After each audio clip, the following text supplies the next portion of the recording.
সাইফ হাসানের দুর্দান্ত ব্যাটিং, তারপরও বাংলাদেশের ব্যাটিং ব্যর্থতার কারণে ইন্ডিয়ার বিপক্ষে হার। বাংলাদেশে আজকে দেখুন ব্যাটিংরা আজকে ভারতের বোলিং সামনে দাঁড়াতে পারে। হার্দিক পান্ডিয়া, জাসপ্রীত বুমরা, কুলদীপ যাদব তাদের বোলিংয়ের কাছে বিধ্বস্ত হয়ে গেছে। তামিম, শামীম হোসেন পাটোয়ারি, সাইফুদ্দিন। ইন্ডিয়া আজকে দারুণ ব্যাটিং শুরু করেছিল প্রথম দিকে অভিষেক শর্মা এবং শুভমান গিল, সেটা একেবারে ধুয়ে দিয়েছে সাকিব এবং মুস্তাফিজুর রহমান। তারপর দেখুন একেবারে ভেঙে পড়ে বাংলাদেশের বোলিংয়ের সামনে ইন্ডিয়ার ব্যাটাররা, তারা দেখুন লাস্টে 50 রান করতে নিয়ে গিয়ে তারা 5 উইকেট হারিয়ে ফেলে। তারপর সাইফুদ্দিন ভাই লাস্ট ওভারটা মারাত্মক করেছে।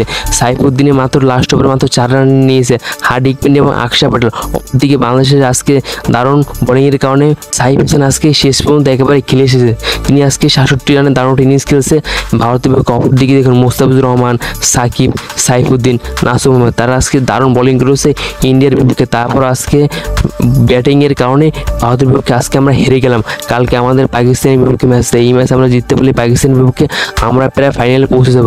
এখন আমাদের মূল টার্গেট থাকবে পাকিস্তানকে আমরা কীভাবে হারিয়ে আমরা ফাইনালে যাব।